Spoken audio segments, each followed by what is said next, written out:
I don't know, there's something between my skin and my soul, and it's that American sugar It's gristle. a little bit like that. There's something, I think, Midwestern about it, but something not coastal, not California but it does inhabit both of those places too as well, which was the whole point of the book.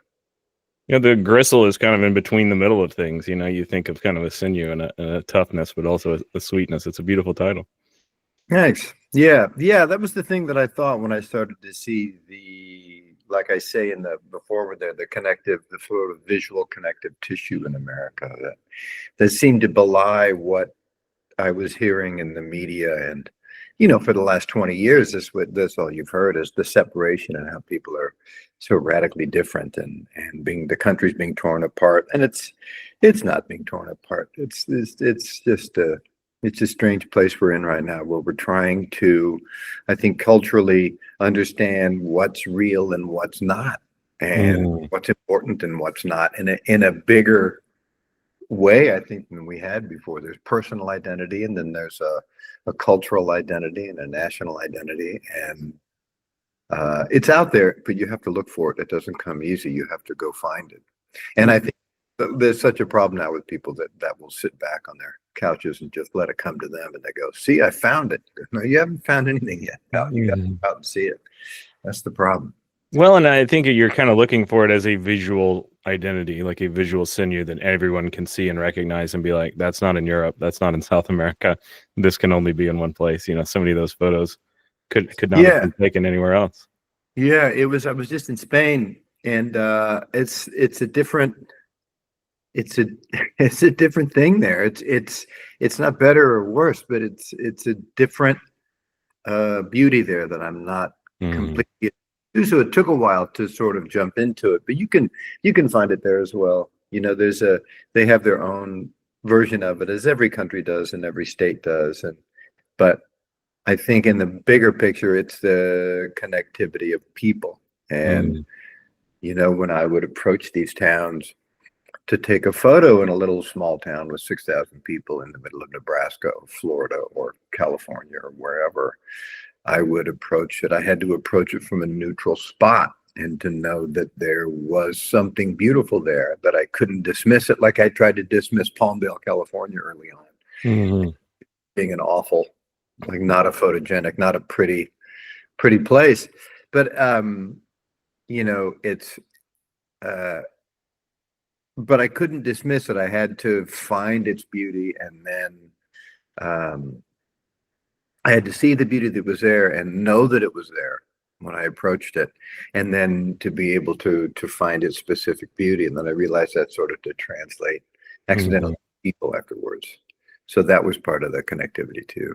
Well, thank you. That's a beautiful intro. I'm here with Toby Huss, who's an actor, a photographer, writer, painter, and star of so many things. I love you in Halt and Catch Fire. I love you in Sort of Trust. Thanks. And I've seen you in a lot Sort of of Trust was right down there with you guys. That was Lynn Shelton's picture. Yeah, I was going to ask about that, because you've been in a ton of stuff. I mean, like, I can't even think of the amount of times that, like, you're, one of the, cops in the smoky room of the neo noir, or one of the guys in the back set. And I think Halt and Catch Fire and Sort of Trust, maybe two of my favorites. And then, King of the Hill is great, which I guess is coming back on soon. It's coming back on. Sort of Trust has a visual language that looks very similar to your photo essay that we're talking about, American Sugargristle. I mean, I think if you look at like cinematography or something, that seems to be the closest to kind of what you're. Was there any kind of cross inspiration or anything there? And you mentioned Lynn Shelton in the book, in one passage, it looks like. Yeah, she was a buddy of mine since '91 or something like that. We were in a theater company in New York together, so I'd known her forever, and she's just great. We worked together on Glow, and then we worked together on this thing. And Dickinson. She directed an episode of Dickinson. It's just great, and she's an old pal, and she's really talented. And like, we never got to spend as much time together. We were only like together on sets, and we went hiking one time, but that was the first time in 10 years. We'd have breakfast now and again, but it was never like a relationship that it's hard with her, because you want more of her, And I'm sure everybody felt that. She's one of those Mm. people, you're around her, you went, yeah, let's have more of this. She's just that Mhm. sort of wonderful kind of human that, had a lot of friends and a lot of people that cared about her and were invested in her. And that way you kind of invest in your friends. And sometimes it, it comes back and sometimes not, but that's not why you invest in that. You just do it because you like that thing, that person. Yeah, there are some people that just have such a generativity and an expansiveness. It's just like you feel like you could just go forever almost. They're always can just kind of pulling everyone in. Yeah, It's she had interesting. that way about her. Well, so a lot of American Sugargristle, the stuff that you write is not quite poetry, not quite prose. It's almost kind of dreamlike, like trying to orient yourself into what you're hearing and where you're coming in is sort of interesting. They're almost like conversations that maybe you had in this place. Maybe you're just looking at the setting and you're thinking about conversations that may occur there. These characters just kind of emerge out of the ether. It's really pretty, but like your character in sort of Trust, Hogjaws, that almost seems like it would be a line from American Sugar Crystal. Some of those lines would. Sure. It's kind of Yeah, accompany. well, I think that's what I bring to the things that I make is something that's pretty specifically me from my eye, and the times that I run into trouble are usually in a collaborative thing when you get hired by a director to do Mm, do the thing and you get on set and they go, no, not that, I want you to do this other thing, and I go, dude, that's not why you hired me. You yeah. hired me to do all this hussness, and now you're trying to squash it. um yeah, I think that I've always loved language like that, and some of the stories are um, autobiographical, or they start with an autobiographical seed, Hmm. and some of them are just like the one toward the end, where it's about the guy shooting the other guy to avenge his sister. That's an autobiographical story. That's my old roommate in New York, who's since Oh, passed away. wow. He had a pretty rough life, but that's what we figured happened to him. And I'd lost touch with him a little bit toward the end of his life. But uh, yeah, that's a true one. And then the penis that somebody spray painted on the Shell gas station, the There's abandoned a Shell lot of gas penises in station. the book. I like all of the kind of dick graffiti. That's one of the more American elements to me. You don't see Well, those you think everywhere. it's American, and then like I was in Sarria, Spain, and there was went past a building at the beginning of this walk that I did there, and there was like construction debris, dust on the outside of this window of a building that was being worked over, and of course there were just dicks drawn in it. It was Mhm. hilarious, and that seems to be, it. I remember I did a lot of running for a long time, ran a couple marathons, and when I first got a GPS watch, I went, "Oh, GPS watch, this is great." You go and it would load up to map my run or something, and you could see the route you took. It would draw it out. Mhm. And I thought, of course, like every other dude, which I didn't know, went, hey, I should run in the shape of a big cock through my neighborhood. I went, yeah, that'd be great. And then if you go look at it online, that was the first thing that every dude did. Why don't I draw a cock or some balls or some tits or something? It's It such a is. puerile thing. And there's Yeah. something wonderfully puerile, I think, too, and very organic and authentic about things like that you see when you're driving around the country. And the reason why I included the gas pump, not because I think graffiti dicks are hilarious, but just I immediately thought of the conversation of the two dudes who were hanging out. They were like 16, 17-year-old slackers from, Hmm. I think, Tucumcari, something like that. It could have been Tucumcari, but it's one of those little towns in New Mexico there. And they were just two dudes who've been out all day, and it was 4 in the afternoon, and they're not eating right, and they're not really even high. They're just sort of waiting at these little wastrels at the American roadway, and the dude had a can of black spray paint. He spray painted just that lazy dude. I dick that gas pump. You what? I dicked it. Did you see it?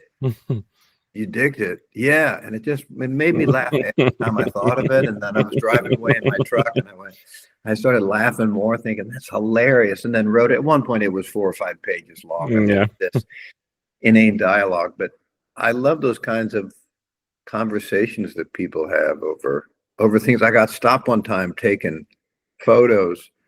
These cops in, I think it was Georgia or something, could have been Alabama, but I think it was Georgia. I think it was over there more. They pulled me over.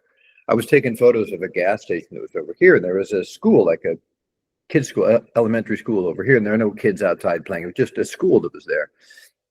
And I took photos of the gas station and I came up and got back in my car and started driving away. And they lit me up and I pulled over and there was a cop came up on the driver's side. I was a license registration.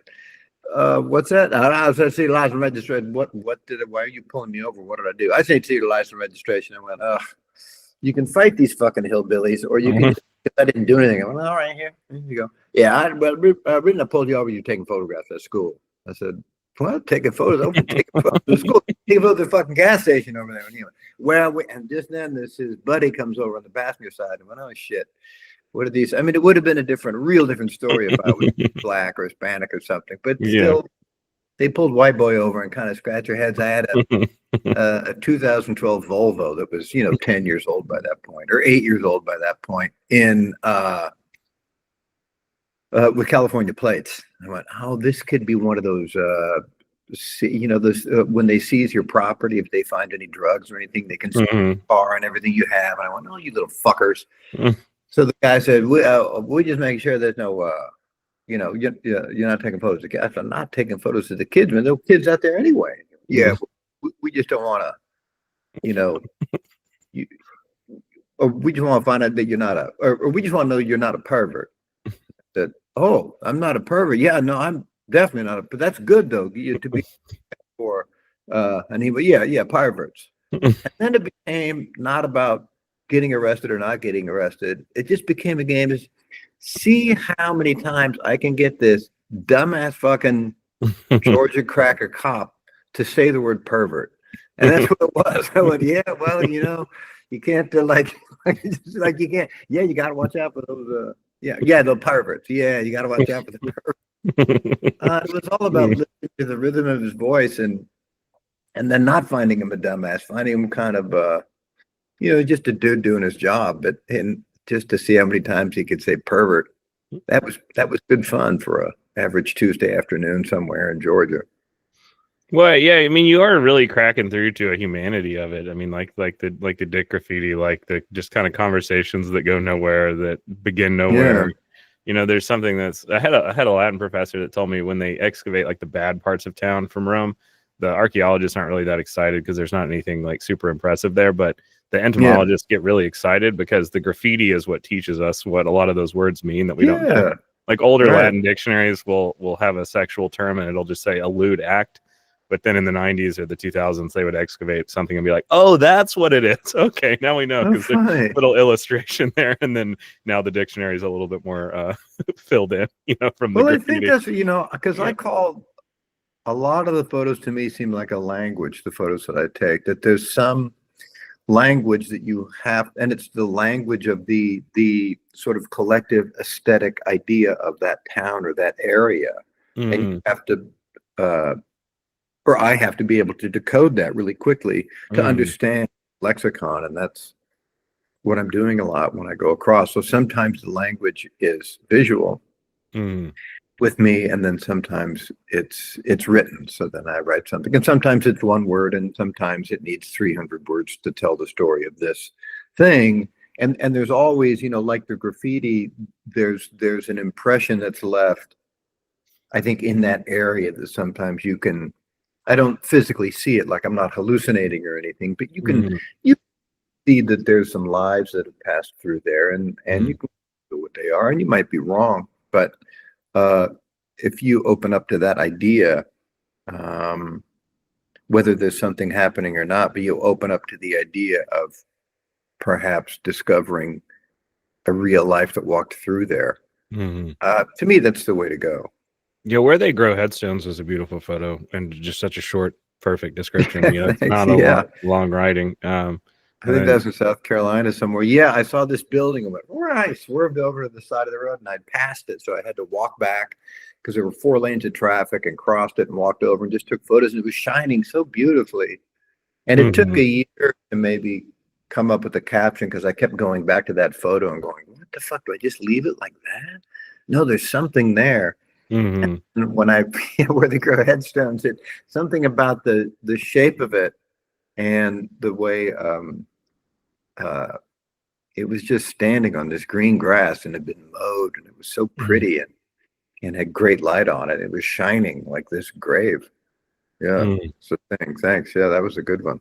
I Well, got and lucky with that one. your book like is like completely to my taste in art, because I like the kind of like grounded abstractness, and I like when the art is like very well thought out and kind of pointing you at something, but it's also just not adorned. I mean, it's almost kind of like folk art photography, and it's just not. There's nothing pretentious. There's nothing like. There's tons of deep thinking and feeling and ways of being, but it's just not kind of dressed up or overly thought out. I mean, it's just like so much of that kind of just connection to a place and really like feeling setting is so much of what I look for really in any media. And it's fantastic and so funny. Like just the restaurant that's just called restaurant, and then you imagine the conversation of the people in the restaurant. Just one of the most regular conversations. Whoa. So I think he meant sunny side up. Or whatever it was. Yeah.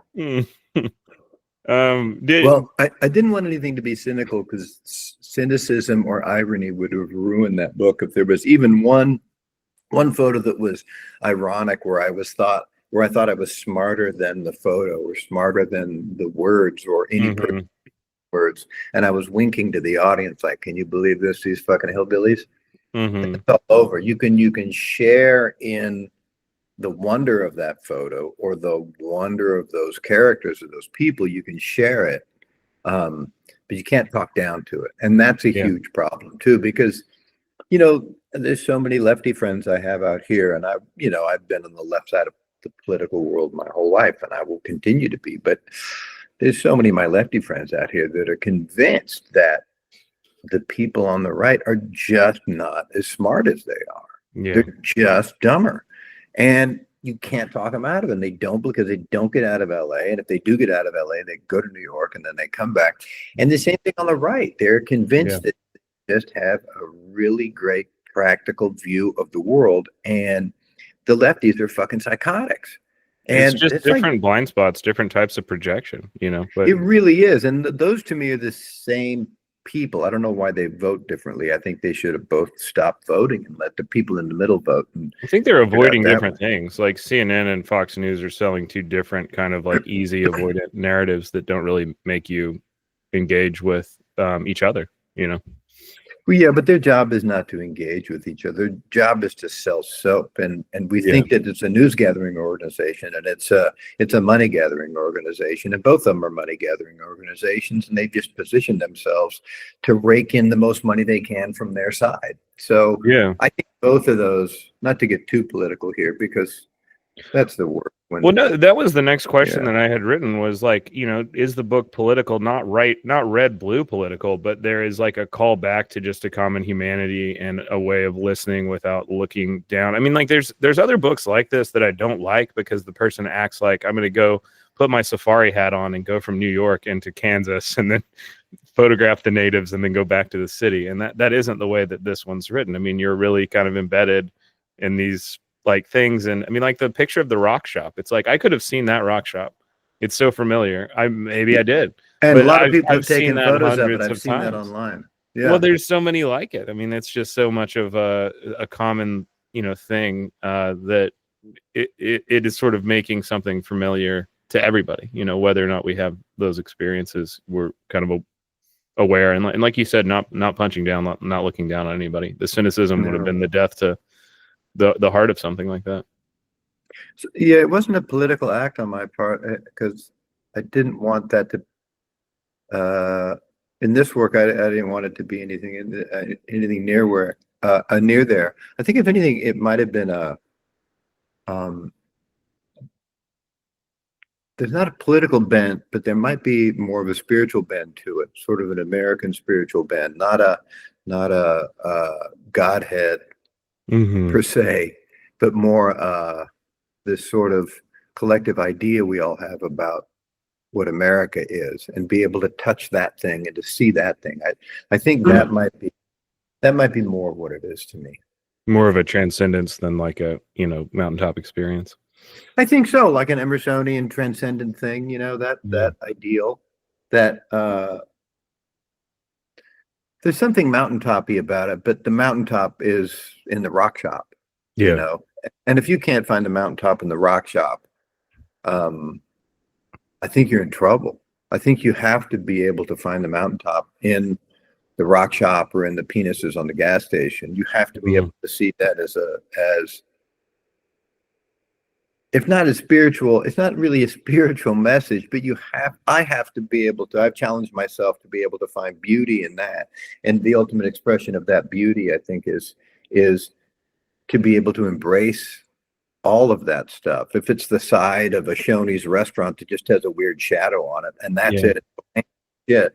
But I think that's as legitimate as, taking photos of the Louvre, taking photos in the Louvre or something, or taking photos in Paris. It's a different aesthetics, but I think we've seen that photo before. We haven't seen your photos. I mean, like you have the same street in Paris, how many times has that been photographed, or the Mona Lisa, but. Well, that's the thing I did is that I set about, actually went to Palmdale maybe 15 years ago, 20 years ago now. And it's pretty rough out there. It's, I don't know if you've ever been, but it's kind of in the desert, and it's got giant, super flat. There's some mountains right on the edge, and it's just a basin. And today it'll be 104 degrees there, and it'll be 82 in LA. And it's ruthless. It's a ruthless town, and there's a lot of one-story buildings because anything over that costs too much to air condition. And there's 800,000 or 1 million square foot warehouses where they make airplanes and airplane wings and McDonnell Douglas and Skunk Works and shit out there. So I thought, taking photos out there years ago, it was hot. It was in August, and it was just wasted. Like, you really have to drink a gallon of water while you're driving around there during the day if you're getting in and out of your car taking photographs like a dummy. And I was taking photos and thought, this is not a pretty town. This is an ugly town. I thought, boy, a kid growing up here in Christmas time, and this is his Christmas. They drive down the street and they pass the 800,000 square foot fiberglass building where they make jets. And the kid gets to see that. And it's just a gray building with a white strip going through it. And I thought, well, that's ugly as hell. As in my hometown, little town, Marshalltown, Iowa, beautiful little downtown there. Old brick buildings built in. I mean, before the tornado hit it a few years ago, kind of fucked up that town. That town's been fucked up a number of times, but regardless, when I was a kid in the 60s and 70s, it was beautiful. I thought, well, that's a beautiful downtown in the winter for Christmas time with snow coming in. And I thought, well, wait a minute, not to bang on Paris, but some kid growing up in Paris looks at my hometown in Marshalltown and goes, ugh, what a dump. You got to grow up in that. Oh, it's just a measure of your aesthetic to what your visual aesthetic that you grow up in. And that kid in Palmdale looks at that building and he sees some beauty there. He knows that it's not Rome. He knows that. He knows that it's not, Phuket. He knows what the story is, but he finds joy in that, and it informs his visual aesthetic. And I thought, well, can I change my visual aesthetic to find that town beautiful and towns like it beautiful and these liminal places that are like that? Can I find that beauty? Can I find beauty in that? And that's what set me on this whole kind of journey. Well, yeah, and so much of your book is like the photographs of like the side of a building or the back of a building or the exit doors. But then there is a personality and a story that comes from, somebody was painting and they made a mistake and then they tried to correct it and then they didn't do it right, or they put this here, or, just this, not so much personality in the exit door. It's really interesting. What are you shooting on? Do you think about equipment too much? Is the technical bit not really the point for you, or Technical bit's never been the point for me. There's guys that know a lot more about cameras than I do, and love shooting on film. And I shoot on digital, and I have a Nikon D800, an old one. I got to update my Nikon, and I have a Ricoh GR3, little handheld snapper. And then an iPhone. There's some iPhone photos in there too. Just Is 'cause I that a was passing 50 by something. prime that most of those are on, or do you mess with zooms, or is it just kind of you got a street I mess photography? with some Zoom stuff, but a lot of it is I shoot with the 50, and I got a 35, and I have a 28 to 70 sort of thing. That's kind of my go-to. So I shoot a lot on that, dude. Yeah. And uh, I, you know, it has to. For me, it's all about the story, and I guess there's technically good photographers, but if they're not telling a story, then no one cares. I mean, really. A friend of mine sent me a photo from, he just started taking photos and I encouraging him. And he sent me some photos of a homeless dude in New York that he took photos of, a dude on the street. And he was a African-American guy, and he had some tears tattooed in his face and some other lightning bolts in his face. Really rough, had a rough time in life. And he said, "Hey, what about these? How are these?" And he sent me 2 photos of the guy. And I thought, what are you doing? Why did you wake up and take photos of anything today? Do you know why you took photos of a thing? You have to ask yourself that. And is it the right medium? If you want to write a play, maybe a play is the right thing for this. You see filmmakers all the time just desperate to fucking make films. And so many films I see, I go, well, that would be a great short story. It's not a film. It'd be a great short story or a cool sculpture. You could make that into a sculpture, but you decided to use film. I don't know why. People don't ever question the medium they use. And for me, I have this camera in my hand, and I'm always asking myself, why are you taking a photo of that? What are you doing? What are you doing here in a little town in Oklahoma, in July, taking a photo of that dog with a weird leg?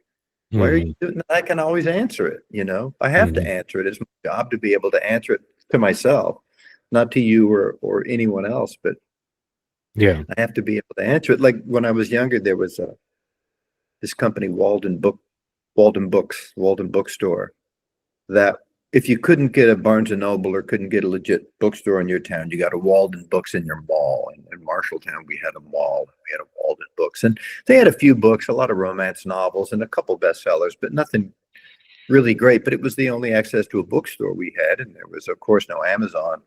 And they would always have knickknacks and mugs and coffee cups and things, and they had calendars. And every year there'd be an Iowa barn calendar. Oh, Iowa barns. Oh, look at that barn there. Oh, it's a barn up on a hill. Look at it in the sunrise. Oh, look at the way the sunrise hits that barn. It'd be a beautiful barn at sunrise. Okay. And then you go to, October. Oh, look at the leaves fell around the barn. Oh, beautiful at sunset, the orange leaves around the barn.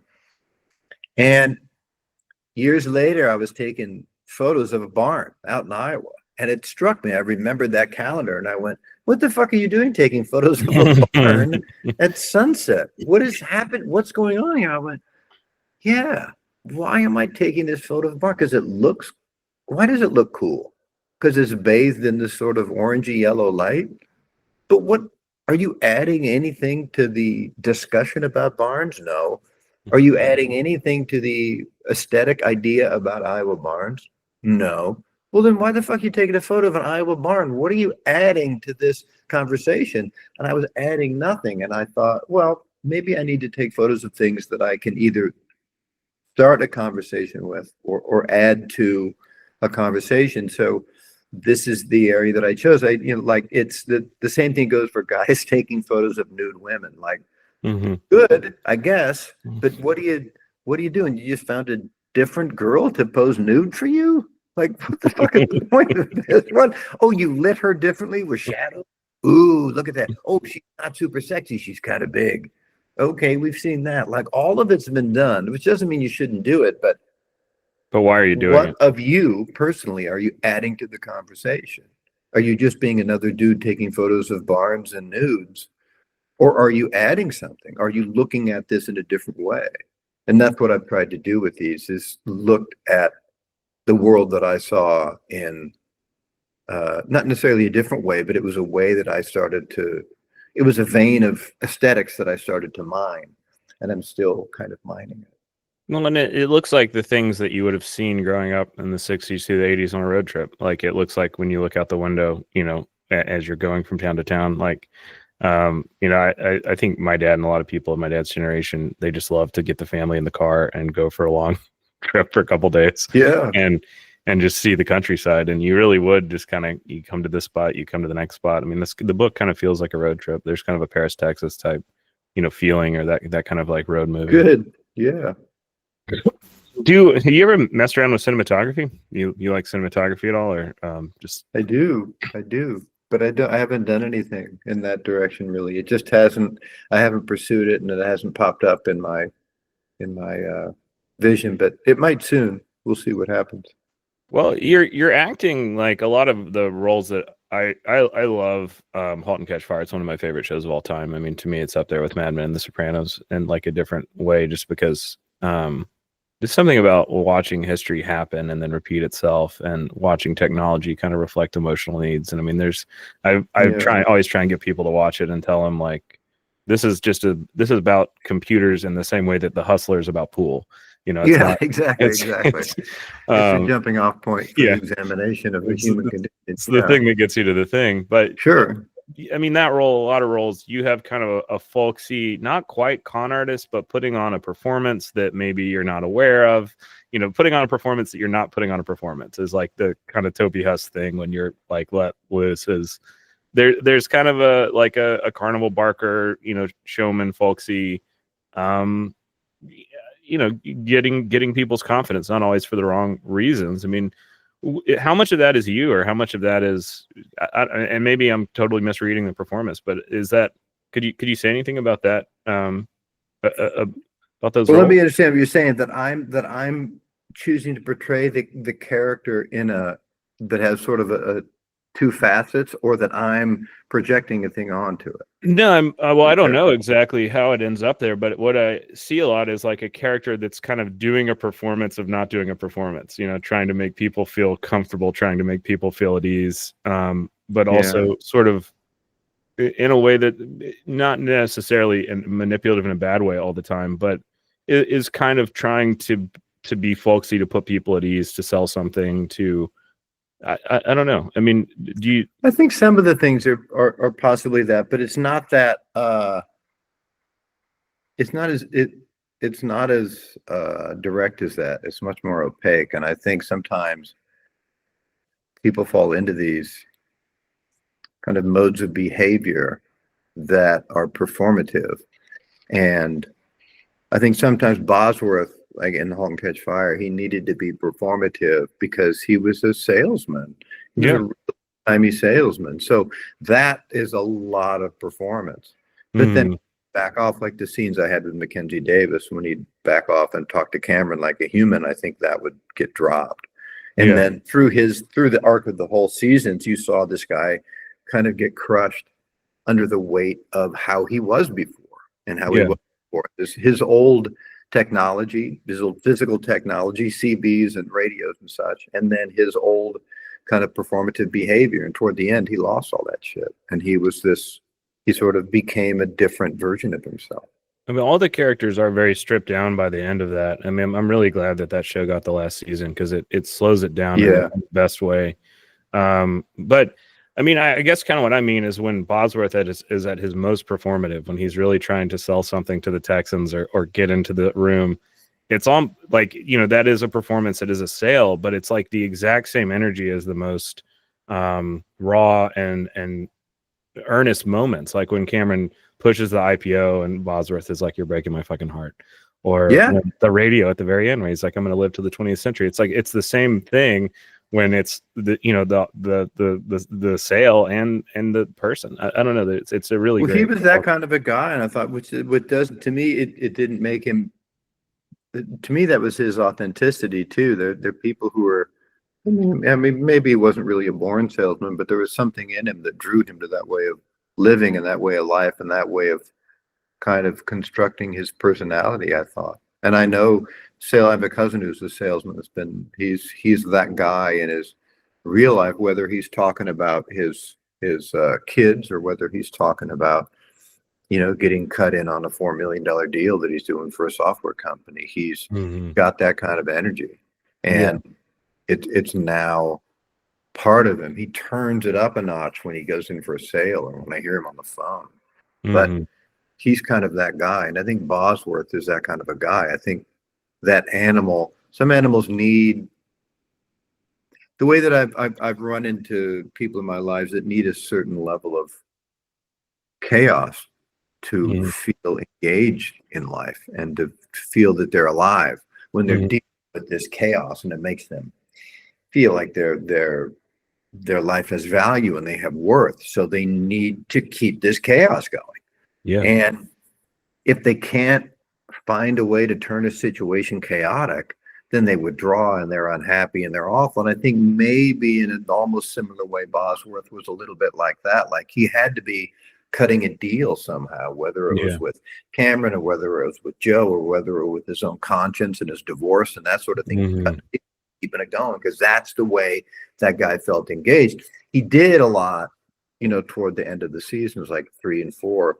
He did become engaged in a real different way. Like even when Scoot goes away, even when Gordon goes away, he's engaging when he's making the chili. He's engaging everyone, and he's the cinnamon in the chili is like really great. Yeah, and he's selling the idea of love and care and community to these people and compassion, and he's taking care of them in the way that he knows how. It's really delicately written, those things.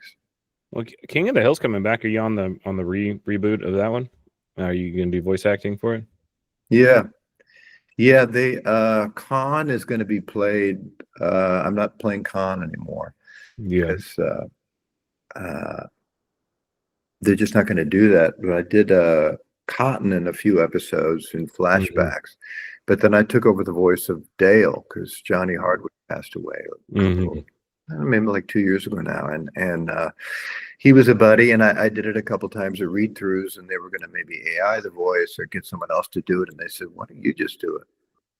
Okay, that's great. It's really humbling that they asked me to play Johnny, and it's really heartfelt stuff. Yeah, because you can't. It's funny, like when I bring up Bosworth, there's one time when I did Halt and Catch Fire, the wardrobe lady, she said, "Hey, we're going to get you some cowboy boots to wear." Well, fine, because I was asking for them. So they got 12 pairs of cowboy boots, and they lined them up. And they said, "All right, which one?" And she said, "I was thinking about these." And I went, "That's right, but those are his boots over here." And I picked the boots, and she went, "Well, these." I said, No, you don't understand me. I pick the right boots every time. You're very good at what you do. And they had great wardrobe people on that show. But I have to feel that when I'm playing a character, I know more about the character than anyone, and chances are I do. And it's not your character anymore; it's fucking my character. So, when I was doing Cotton on King of the Hill, it just so happens their writing was so good, or like with Halt and Catch Fire, the writing was so good. We agreed on what the character was going to do 99.9% of the time, but that last 0.01%, that's me, and I know what that character is. So when I went to do Dale's voice, because I'm the expert on that character, so I went to do Dale's voice. I did it, and I can sound like Johnny well enough. We probably smoked the same amount of cigarettes over our lives. We don't, well, he doesn't smoke anymore, and I don't smoke anymore either. But he was a really unique, wonderful guy. Johnny was, with a really interesting take on his character. He didn't start out as an actor. He started out as a stand-up, and he was also just a wonderful goofball and a sweetheart and a nut. So he had these really other takes on lines that were just great, and a weird voice. I went, okay. You could never get that out of AI. What's that? You could never get that out of AI. You could never get the spontaneity. I hope not, but I fear, pretty soon you'll be able to, which sucks. But, that's heartbreaking. But when I did it, I did his voice, and I got close enough, and I thought, this sounds like Johnny. That's enough. Sounds like Dale. But I'm never going to be the expert on that character the way that I was the expert on Boz or someone else, because the expert on that character passed away.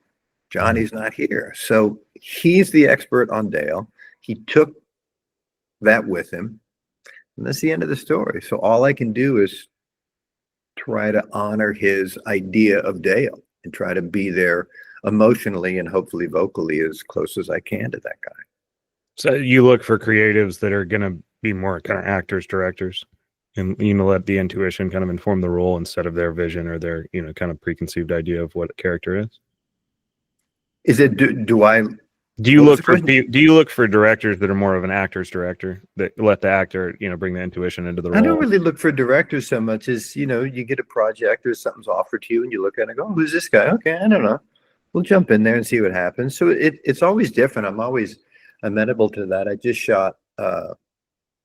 worked with a really great director in Boston shooting this thing, and I hadn't worked with him before, but I knew his work and I really liked what he did. And he was super easy to get along with him, really great, and came about it from an angle that I'd never thought of.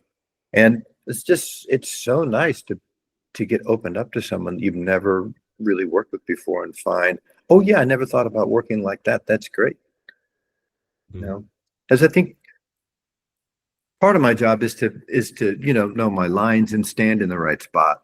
But part of it is to be open to somebody else's idea and somebody else's vision and somebody else's words, and to find, like the same way that I find beauty in those photos, I have to start with the fact that it's beautiful and then understand it. So I got to start with the fact that this man or this woman knows what they're doing, and let's go forward. This is great. So you've done stage stuff too. So when you do voice acting, when you do film acting, when you do your voice acting, stage acting, play acting, is there anything that is kind of different, or you just kind of go in and the same process for any of them of kind of finding the character? The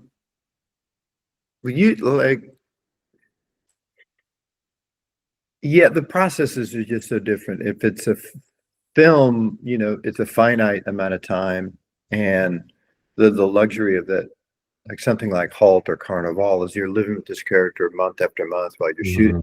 Great, you have a lot of time to get into it. And the same thing with the stage thing, you have a lot of time to investigate that character. And you can investigate it too with a film, and sometimes you watch your films afterwards and go, oh, well, okay. you did something there. It might not have been what you really would have done if you had lived with that character for 6 more weeks, but it's still okay. So the process is a little bit different. Yeah.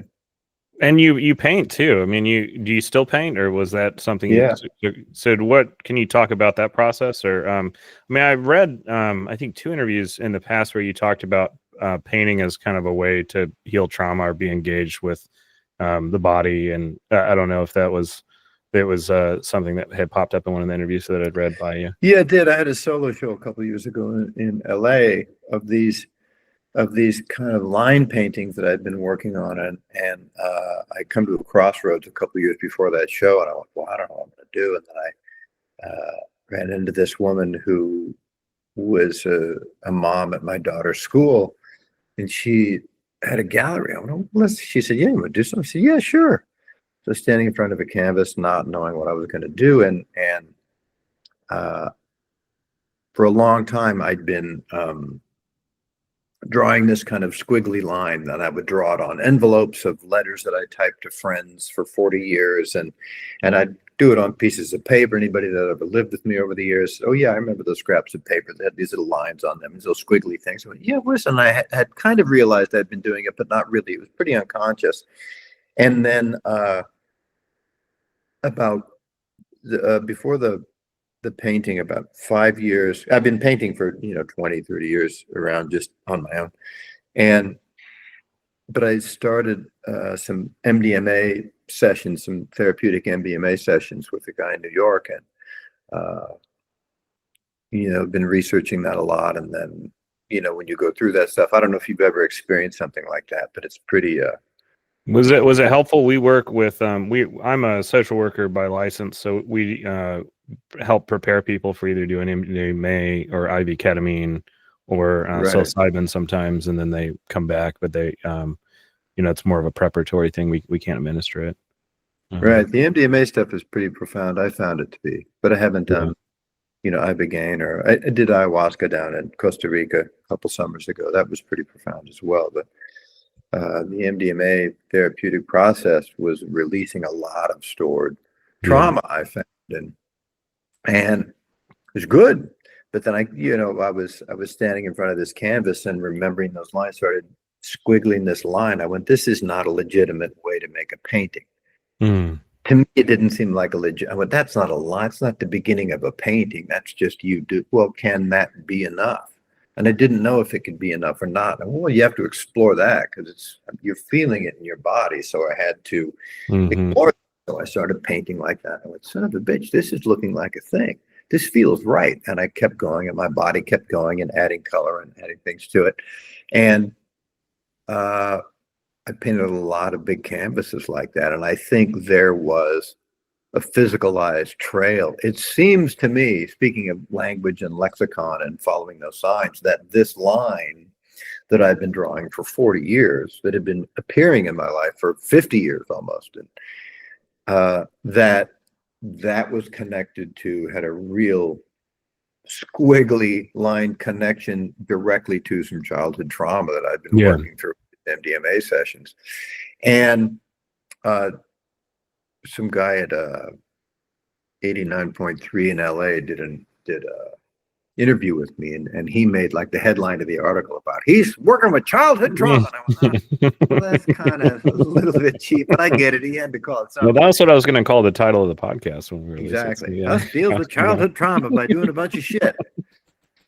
Yeah. Most traumatized man alive, Toby Huss. Exactly. Yeah. Extra. I think everybody has that. It was just at that point in my life, and still now. I just did another session a week ago, last Sunday in New York. I was just there with this guy. It was my 9th session, and in the last 5, let's see, it's 25, so 6 years. Yeah, 6 years I've been doing it. But it wasn't to find like childhood trauma useful. I wasn't going about it like that. I wasn't intentionally using it as fuel or a tool or it's just there. You can tap into a reaction to it. It was really the examination of that stuff and how it's been physicalized in my body and how my body was releasing it. And it's going to release it on your own, or it's going to release it with a paintbrush or a camera flick or in a character or something. And not to say that everything comes from that source, because it's not the source of everything. I don't think trauma is the source of everything. A lot of the times, it's how you cope with these things that can be a lot of the source of something. There can be unconscious things that are the source of it too. But, I think a lot of coping mechanisms to deal with whatever you've dealt with in your life, if you want to call it trauma, or just being a kid getting raised in America and having a great family, you're going to find ways to cope with your life and use things to your advantage. And sometimes that will let you ease into becoming a tax accountant, because that's exactly what you want, which is super legitimate and very fulfilling for you. And sometimes it makes you want to paint, which can be legitimate and fulfilling as well. Well, I think I'm not like a huge fan of that like tortured artist myth that the trauma is the source of the creativity, but I do think that what happens is that the intuitive function gets kind of bound up with trauma in a way that you have to go back through the trauma to access the intuition under it, and that kind of until you do that, there's places it takes you back to a place where you remember things that you've kind of forgotten, and that's an interesting way to look at it. Yeah, that intuition might be, well, maybe the intuition is there, but the trust isn't there with yourself. Exactly. So maybe we avoid it. Maybe it's a matter of going back in there to that place and finding that initial trust you had with yourself before it was, broken, severed with your parents or the world or whatever. Well, I think that intuition and trauma both come from that, really subcortical brainstem stuff, and we can't tell them apart. And we get kind of afraid of them, and the real kind of healing somatic work helps you tell the difference between the intuition response and the trauma response, and you have to go back to the trauma response to kind of do that. But I mean, when I do somatic work with my patients, I tell them, like, whatever this thing is, if your heart feels like a black hole and it's under your shoulder blade, or the gut is locking up, or the arms want to just kind of fight and elbows want to fight, whatever it is, make contact with that. This sounds crazy, but you will find your medium. Try and sing, try and write a poem, try and journal it, try and draw it. And while you're there, and you're going to go on a lot of failed dates. A lot of these are not your medium, but there's going to be one that you just all of a sudden, it's got to come out that way. and you never would have known that was there. And it is wild. I mean, these people that have never painted, never written, never whatever, they come in with this thing, and it's beautiful, and they're better. But there is something about the contacting the somatic and then going all the way through it, and it just kind of has what it wants to say. And I don't know, like some people do that with a line and painting, and other people kind of connect to it different ways. But it's it is neat that is in everybody. If you're, I think it is, and I think a lot of people, like you say, they don't allow themselves to engage with that, just because, not because they're terrified or anything. It's just not in their worldview to do that. Maybe they love golfing, for fuck's sake, and those 4 hours of golfing every Sunday with their buddies. That's their way to kind of be connected with that thing. And if they thought about the world in a different way, maybe they would take those 4 hours and say, hey, wait a minute. What if I started painting something 180 degrees from where they're sitting at this point? Maybe they try this other thing. I don't know if that's in our culture to really do that. More now than ever before, I think, to be able to try that 180 from you. I think these alternative modalities are really coming online now in a way like never before. There's more people that, if you bring up MDMA at a party or MDMA therapy at a party, people go, oh shit, I heard about that, and that guy and this and Rick Doblin and all that, and it starts to go, and more people, as opposed to even 4 years ago, more people now are aware of it at the very least, and if you get in those algorithms on Instagram, that's all you get for days on end, and it can bash your head in a good way to just open you up to this other idea about the world, that there's something besides lots of titties. Yeah. Nothing wrong with lots of titties, but God, when you get stuck, if you look at some girl who's standing around in her bikini on your Instagram stories or something, and she's some influencer or something, if you look at that too long, God damn, the next couple of weeks, that's all you get. And it's just awful. It's what the Instagram, the algorithms want to point you back to the thing that I guess the lowest common, or not the lowest denominator for the most people. It's the thing that doesn't get you to the thing. Yeah. It's the thing that pushes you away from the thing. It's the opposite of Halt and Catch Fire. Well, we do brain spotting and emotional transformation therapy. Brain spotting uses like an eye position where there's like a pupil reaction you're looking for. It's kind of a newer form of EMDR. Really? A lot more Never effective. heard of it. Yeah, and then ETT is weirder. It uses these like devices that can make like 14 billion different colors, and then you control the flicker rate. But you can't really perceive a flicker rate over 200 hertz. So it's like people have these wild reactions to these flicker rates, but they don't see anything changing. They don't know that I'm controlling it. And a lot of that stuff, I just never really would have ever thought that would work. And now it's like being, kind of validated. Some of it is validated in research, other, places it catches on clinically. But a lot of people are like, well, you should do psilocybin or something. And it's like, the red tape of that in Alabama, I don't want to mess with. But even if it was 100%, green light, I'm not going to get, a Baptist minister to take mushrooms, but I can make you look at a stick and you'll peel the meat off your soul and talk to God. So those reactions are wild. It'd be so great if you could. You might need to work on that. You might need to get some carnival barker in you to get that Baptist minister to take psilocybin. That's the fucking truth. Because when he starts going in there and seeing the world all colorful lit up like that, it's going to change his idea about what he's doing in the world.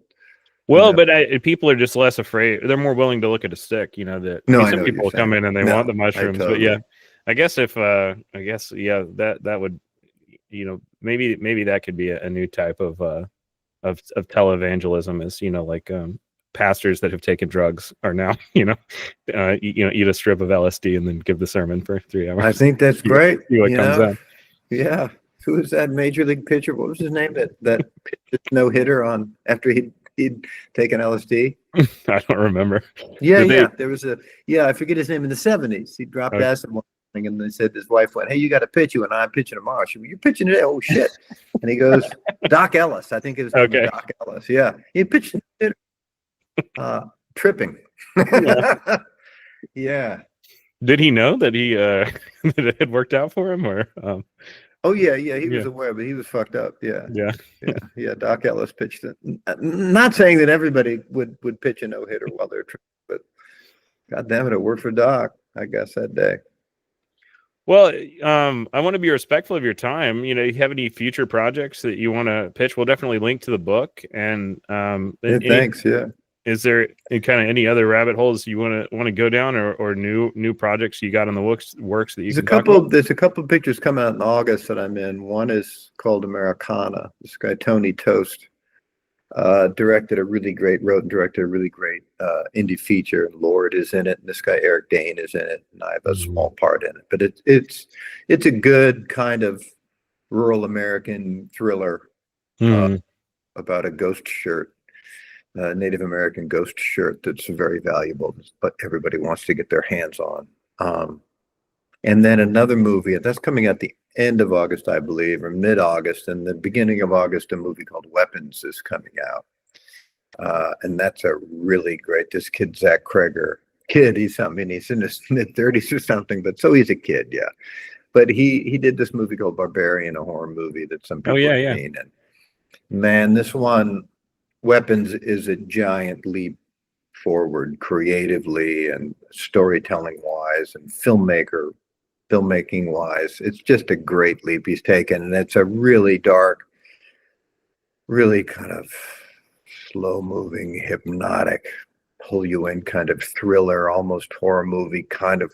It's not a real, stake through the heart horror movie, but it'll really mess you up. It's great. It's a great picture, and they were going to release it in January or February, I think Paramount was, and they saw a cut of it and they went, oh shit, we got to get this out in the biggest weekend of the summer. Come on, beginning of summer. So that'll be a fun one. So those things are coming up. Okay. Yeah. So Weapons is coming out this summer or next summer? This summer. This summer? Yeah, Weapons and Americana are both coming out this August. Awesome. Yeah, well, I'll link to it if there's a page up for it. Yeah, man, cool. Anything, kind of about your history? I mean, you've worked with a lot of people for a long time. Anything about like childhood history or just the kind of career trajectory you feel like is relevant or he kind of comes into this conversation, or you just kind of let the past? I mean, look, we can cap it now, or we can talk for 3 more hours. So let's cap it now rather than, maybe we'll do it another time. We'll talk more about it. Yeah, well, we'd love to have you back on if you ever or want to promote anything new or just kind of talk about another angle on trauma therapy, life, art, cool, man, growth, creativity.